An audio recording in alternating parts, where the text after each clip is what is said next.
The silence will not last. It never does. This is the window, the specific, unrepeatable, already closing window of a Tuesday morning before the day has made its first sound. Before the inbox opens and the notifications arrive and the people begin their claiming and the schedule announces what is required and the world fills the interior with whatever it intends to fill it with today, this window is here, right now, and it is shorter than it appears. What enters the interior through this window shapes the quality of everything that follows, not in a mechanical, predictable way, in the deeper way that foundations work. What enters first tends to govern. What the interior is oriented toward when the first demand arrives determines the quality of the response the demand receives. What was heard in the silence before the day began tends to hold under the noise the day produces.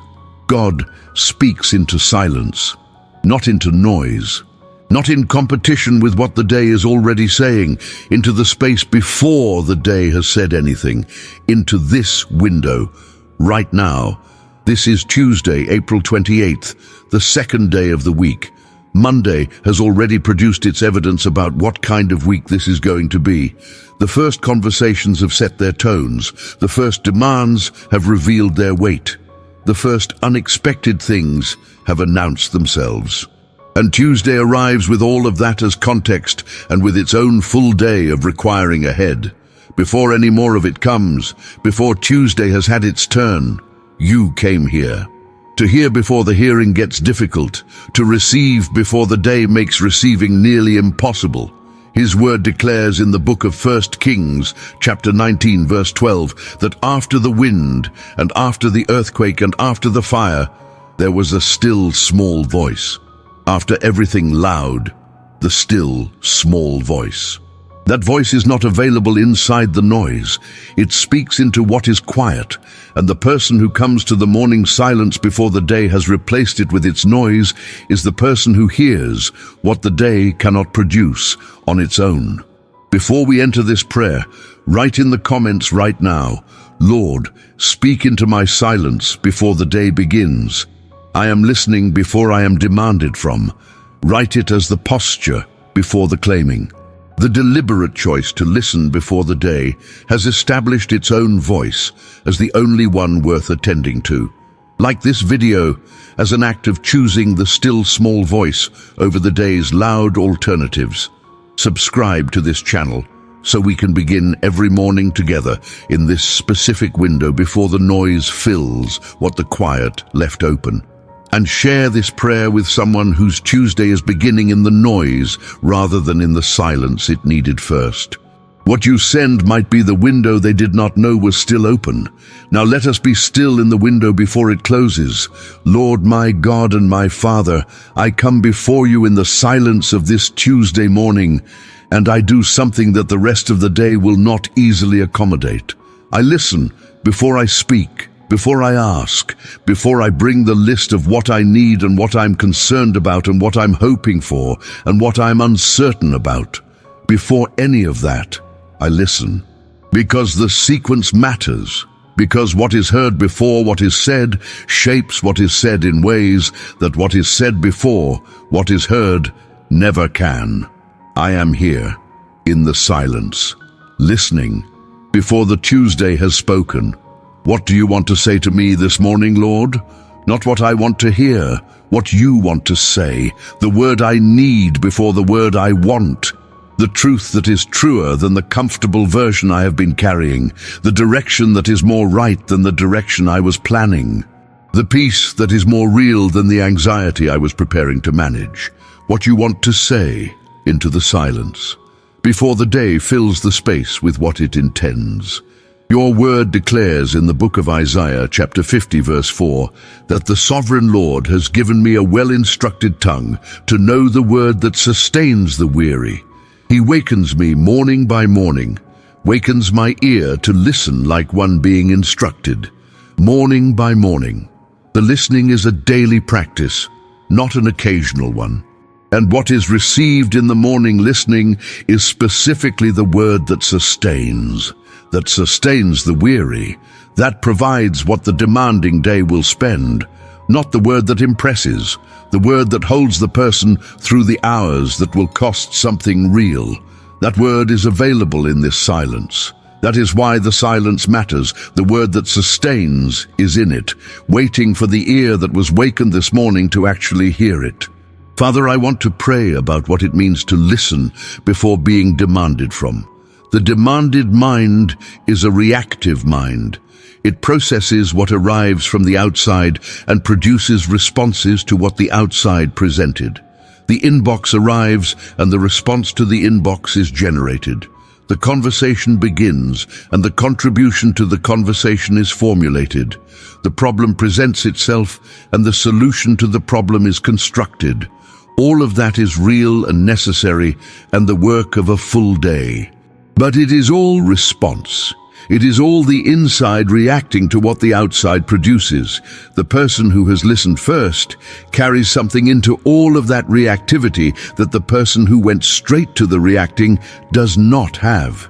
They carry a word that arrived before the demands did, a perspective that was received before the pressure began to shape the perspective. A truth that was heard before the day's noise had established what was true. And that prior received word, carried into the reactivity, changes the quality of what the reactivity produces. The response to the inbox is different when the person responding has already heard a word that puts the inbox in its proper proportion. The contribution to the conversation is different when the person contributing received a truth before the conversation began its own narrative. The solution to the problem is different when the mind that is working on it has been to the source of wisdom before the problem arrived to demand its solution. Your word declares in the book of Proverbs, chapter 8, verse 34, that blessed are those who listen to wisdom, watching daily at her doors, waiting at her doorway, watching daily, waiting at her doorway. That is this Tuesday morning silence, the daily watching, the waiting at the doorway before the wisdom has spoken, not waiting after the day has had its say, and the person is trying to find the wisdom somewhere in the residue. Waiting at the doorway, before the day, before the demands, before anything else. Lord, speak into my silence before the day begins. I am listening before I'm demanded from. And Father, I want to ask for something specific about how to hold what is heard in the silence through the noise the day will produce. Because the word received in the morning prayer does not automatically persist through the afternoon's competing claims. The still small voice is quiet, and the day is loud. And the loud tends to push the quiet toward the margins over the course of a demanding Tuesday. The practice of return is the answer, not the full re-entry into the morning silence, the deliberate, practiced moment of returning to what was heard before the day had said so much that the morning voice was difficult to access. One pause, one return. What did I hear this morning before the day began? And letting that word reoccupy the interior for long enough to recalibrate what the noise has been trying to reorient. Your word declares in the book of Psalms, chapter 49, verse 3, that my mouth will speak words of wisdom. The meditation of my heart will give understanding. Meditation, that is the practice of holding the heard word, returning to it, letting it settle deeper into the interior rather than passing through on its way to the next input. The morning word is meditated on through the day rather than received and immediately displaced by the next incoming thing. Let the word heard this morning be meditated on today, Lord, not as a cognitive exercise, as the continuous return to what was true before the day established its own competing version of the truth. And Father, I want to ask for something about how the listen-to mind is different in the collaborative moments of today. Because the Tuesday that follows, a listen-to morning prayer produces a different quality of collaboration than the Tuesday that followed straight from the alarm to the demands. The person who has been in the listening posture has practiced receiving. They know how to receive before responding. They have spent this morning in the posture of the heard rather than the speaker, and that practice changes what they do with what is offered to them in the day's conversations. The co-worker who is explaining a problem receives something different from the listening person than from the reactive one. The family member who is sharing something receives something different from the person who has been practicing reception in the morning silence than from the person who practiced only response since waking. The listening morning is not only preparation for what God says, it is training for how the person receives what the people around them are saying. Your word declares in the book of Proverbs, chapter 18, verse 13, that to answer before listening is both foolish and shameful. Before listening, the answer that arrives before the full listening is complete is the answer of the person who has not practiced the morning silence. The answer that comes after the listening from the person who has been in the posture of reception since early morning has something different in it. The full hearing, the genuine consideration, the response that addressed what was actually said rather than what the impatient mind assumed was being said. Let me be that kind of receiver today, Lord. The person who listens long enough to actually hear what is being said before the response is already forming. Lord, speak into my silence before the day begins. I am listening before I am demanded from. Lord, I want to pray now about what God specifically says into the Tuesday silence. Not what the anxiety says, not what the comparison says, not what the week's momentum says about what is important and urgent and required, what God says. God says this about the person in the silence: I know you, not know of you, know. The specific, complete, nothing hidden, nothing unknown knowledge of a God who has been present in every moment of this person's life, including the moments the person would prefer were not known. And having seen all of that, having known all of that, God says, I know you, without the revision that full knowledge usually produces in a human relationship. The more another person knows you, the more complicated the knowing becomes. God's knowing is the exception. He knows everything and loves specifically, knows the worst and claims the person anyway, knows the failure of last week and is present in this week's silence without having revised his assessment of the person downward. Your word declares in the book of Psalm 139, verses 1 through 3, that, Lord, you have searched me and you know me. You know when I sit and when I rise. You perceive my thoughts from afar. You discern my going out and my lying down. You are familiar with all my ways, the complete knowledge. And the complete knowledge does not produce distance. It produces a prayer of wonder. You know me completely, and you are still here in the Tuesday morning silence with the person who is completely known. That is what God says into the silence before the day has said anything, before the inbox has assessed the person's value by what it requires from them, before the Tuesday has measured the person by what they produce. God speaks the prior word, the word that holds regardless of what the day's assessments conclude. I know you, I am with you. What the day says about you is not the final word. This is, Lord, speak into my silence before the day begins. I am listening before I am demanded from. And Father, let the word received in this silence also be the word that shapes how I speak today. Because what the ear receives in the morning tends to find its way into what the mouth produces by afternoon. The person who has heard the word that sustains in the morning silence carries something into their speech that the person who went straight from sleep to the demands does not carry: a quality, a gentleness, a willingness to speak a sustaining word rather than only an efficient one, a tendency toward what builds rather than what diminishes. Your word declares in the book of Colossians, chapter 4, verse 6, that your conversation should be always full of grace, seasoned with salt, so that you may know how to answer everyone. Full of grace, seasoned. The speech that was prepared by the morning listening is more likely to be gracious than the speech that was produced entirely by the day's reactive demands. Grace in the conversation is the overflow of a morning that received grace before it was required to give it. Let my words today overflow from what was heard this morning, Lord, not from what the day's pressure was generating, from the word that was received before the pressure arrived. Father, I want to ask for something about the silence itself that goes beyond this morning. I want to ask for a deeper relationship to quiet.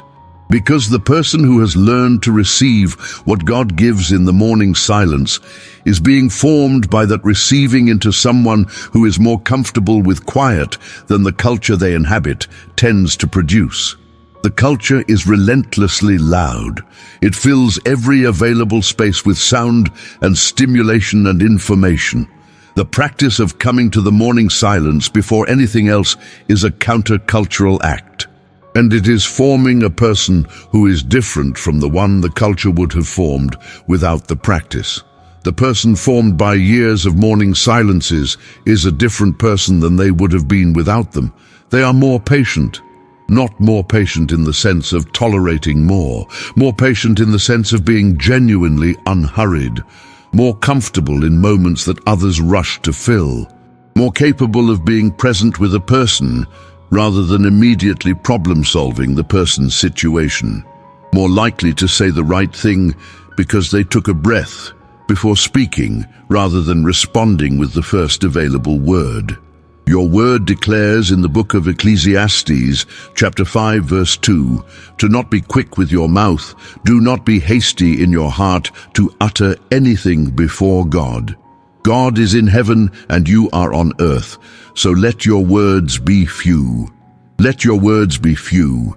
That is the disposition the morning silence forms, the disposition of a person who has been in the presence of the one who is in heaven, who is before God in the silence, and who has been formed by that presence into someone who does not rush to fill every space with sound, who can wait, who can listen, who can let the other person finish before beginning, who can receive what is offered before producing a response.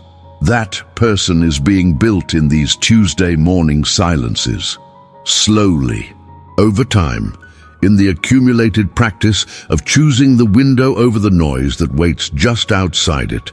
And Lord, I want to ask for one more thing about this silence specifically, the courage to protect it, because the morning silence is not defended by default, it is taken. The inbox is already there before the silence is. The phone is available the moment the eyes open. The news is ready to fill the first conscious moments of the day. The silence has to be chosen against all of those available alternatives. And the choosing requires something that feels almost countercultural in a world that has organized itself to be accessed the moment consciousness returns. The person who chooses the silence over the immediate input is making a statement about what matters most, not to anyone watching, to themselves. And that statement made daily shapes the person's relationship to urgency, to noise, to the constant availability of more information. It forms a kind of interior spaciousness, a comfort with not knowing everything immediately, a trust that the inbox can wait 5 minutes while the soul is fed. Your word declares in the book of Mark chapter 1 verse 35 that very early in the morning, while it was still dark, Jesus got up, left the house, and went off to a solitary place where he prayed. Very early, while it was still dark, Jesus protected the silence. Before the disciples could find him with their questions, before the crowds could arrive with their needs, before the day had established its claims, he chose the solitary place, the silence, the window before the noise. If the one who spoke the world into existence needed the silence before the world's demands began, how much more does the person praying this Tuesday morning need to protect the window before the day fills it? Lord, speak into my silence before the day begins. I am listening before I am demanded from. Father, as this prayer closes, I want to carry something very specific into the Tuesday that is about to begin. The word that was heard before the demands began, whatever it was. The specific thing that arrived in the stillness of this prayer. The truth that was truer than the anxiety was saying. The peace that was deeper than the Tuesday's concerns could reach. The knowledge that was more complete than the inbox's assessment would produce. The love that was more constant than anything the day's performance would earn or lose. That word held, carried, returned to, at every point the Tuesday tries to replace it with its own louder version. The word from the silence, held through the noise, not clutched anxiously, carried, the way a person carries something valuable without constantly checking it. It is there, known to be there. And when the Tuesday gets loud enough that the silence feels like a long time ago, the return to the word that was received in it is the return to what was true before the loudness began and is still true through it.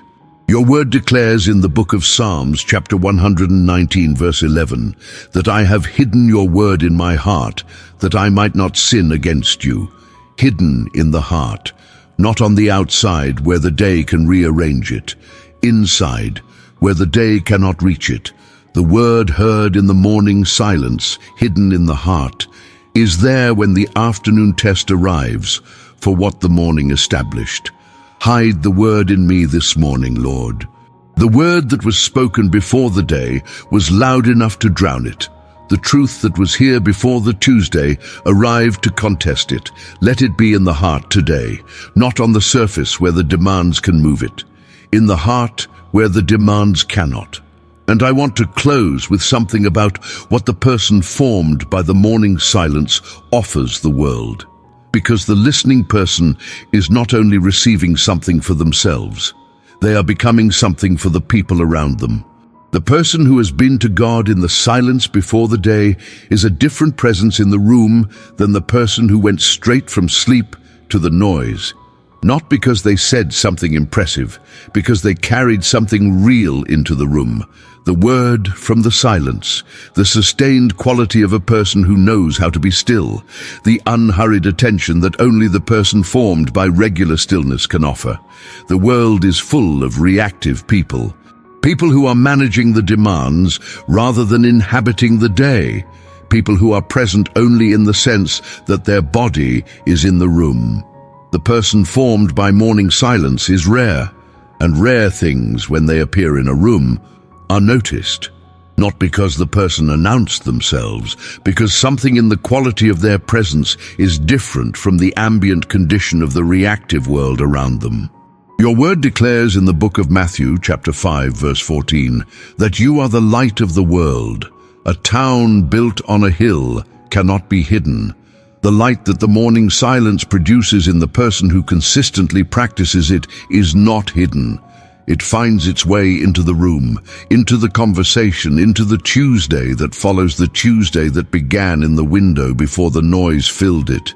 Be that light today, Lord, not for my own benefit, for every person whose Tuesday intersects with mine. Let the word from the silence find its way to them through the quality of what this morning's listening produces in me. To everyone who prayed with me this morning, go back to the comments and write it one final time. Lord, speak into my silence before the day begins. I am listening before I am demanded from. Return to that word throughout the day. When the Tuesday gets loud, when the demands are all talking at once. When the still, small voice feels very distant from where the afternoon has taken you, it is still there, hidden in the heart, the word that was heard before the day began. Subscribe to this channel and come back tomorrow morning. We are here every day in the window before the noise fills it. Share this prayer with someone whose Tuesday needs a word before the demands arrive. Not your word, the word from the silence.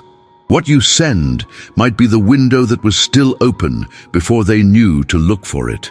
May the Lord speak into your silence this morning the specific word you need before the day needs something from you. May what was heard in the quiet hold through everything the day produces at volume.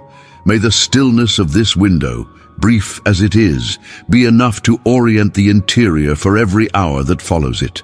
And may you discover that the still small voice, though quiet, speaks something truer and more sustaining than anything the day's noise has to offer. In Jesus' name, amen.